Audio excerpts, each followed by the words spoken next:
The beginning of deception. Darkness personified, the chief of the archangels, the most beautiful and handsome of the created sons of God, reached back to his place in the court of heaven. God, who was all the while watching every thought and step of Lucifer, asked this corrupt son, with the same loving tone and gracious smile on his face, "My son, where have you been?" Lucifer answered with an innocent look on his face, "Where have I gone, Father?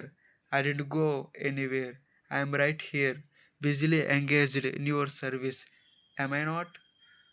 That was the first lie of the universe. The era of lying and deceiving had begun.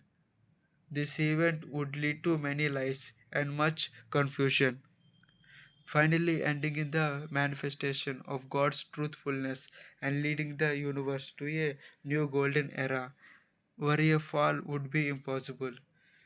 Lucifer was still beautiful after he corrupted himself and blending his personality with the eternal darkness. This is an important lesson for us to learn. Chapter 28 of the book of Ezekiel gives us many important details about Lucifer before and after his fall. Let us see the details. First point, Lucifer was the wisest creature of God. He had the highest level and form of intelligence and wisdom among the created sons of God. There was no one wiser than Lucifer. In the second verse, God said to Lucifer, "Behold, thou art wiser than Daniel. There is no secret they can hide from thee." Second point, Lucifer was the most beautiful creature of God. There was none more beautiful than him. Throughout the universe and even in the royal court of heaven. In verse 12, God said to Lucifer, "Thou sealest up the sum, full of wisdom and perfect in beauty." Third point, just as we have rich people in the present world, some of the created sons of God too were rich and some were not. Lucifer was the richest of the whole universe, only next to the Creator.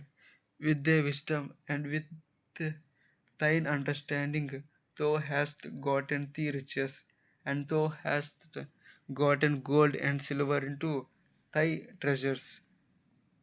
Fourth point, Lucifer was very honest, righteous, and perfect in his ways originally.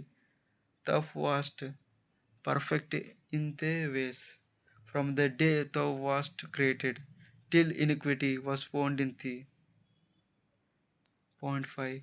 He had some source of ending in the heavenly riches that seemed to be almost infinite. There seemed to be no limits or end to his income.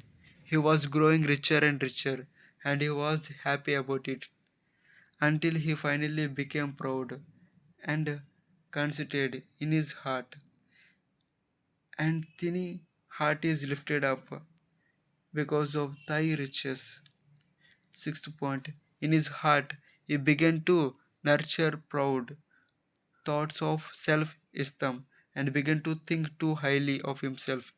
Thou art a man and not God. Thou thou set thy heart as the heart of God, and because thou hast that thin heart as the heart of God. Seventh point, Lucifer's corruption and fall didn't occur suddenly, as if in one moment or in one day. The unfortunate development took a long time. It was over a period of time that he gradually corrupted himself. Eighth point. Verse 16 actually means in the original, who have been sinning, not simply who have sinned. Ninth point. He had many places of his own, his holy places, and he corrupted them. God said, "Thou hast defiled the sanctuaries." Tenth point. God had removed Lucifer from his exalted position. God said, "I drove you in disgrace from the mount of God, and I expelled you, O guardian cherub, from among the fiery stones. Verse 16. That is the real story of the devil, the anti God force in the universe. Of course, there are some unaliented scholars who reject the idea that portions of the scriptures, such as Isaiah 14 and Ezekiel 28, speak of Satan. They point out that chapter 28 of Ezekiel speaks of the king of Tyre and Isaiah 14 speaks about the king of Babylon.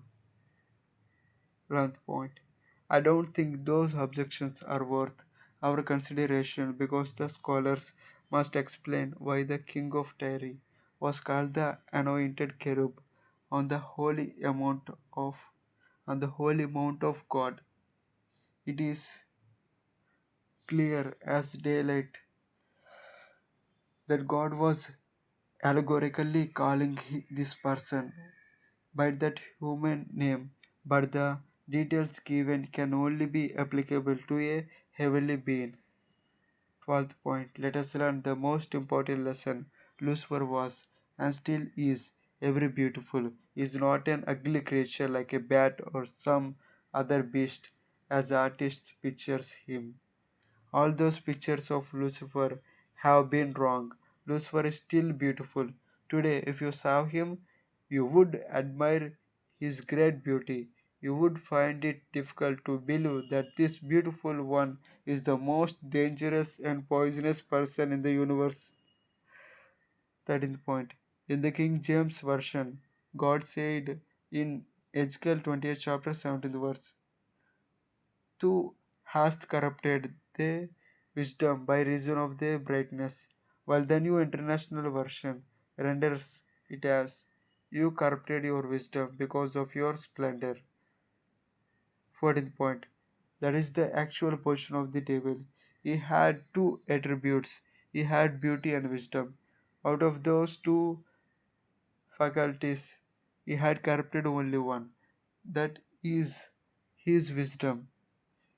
His beauty was not corrupted. He still has the same beauty. Today, if the devil came to you, you would be deceived into thinking he was the most wonderful gentleman you have ever met. You would be tempted to invite him to have coffee with you. 15th point. He is so good looking, but he is the most dangerous and poisonous person in the universe. Be careful with physical beauty. King Solomon said, Charm is deceptive and beauty is fleeting. 16th point. With the same beauty but with corrupted wisdom, the archangel Lucifer resumed his regular duties in the royal court of the Creator, receiving honor and applause from all the other sons of God. The greatest of the created sons continue to be in the service of God, waiting for the right time. His evil intentions went unnoticed by other sons, with God alone watching his movements. 7th point. So far, we have only seen the corruption of Lucifer. His fall had not yet occurred.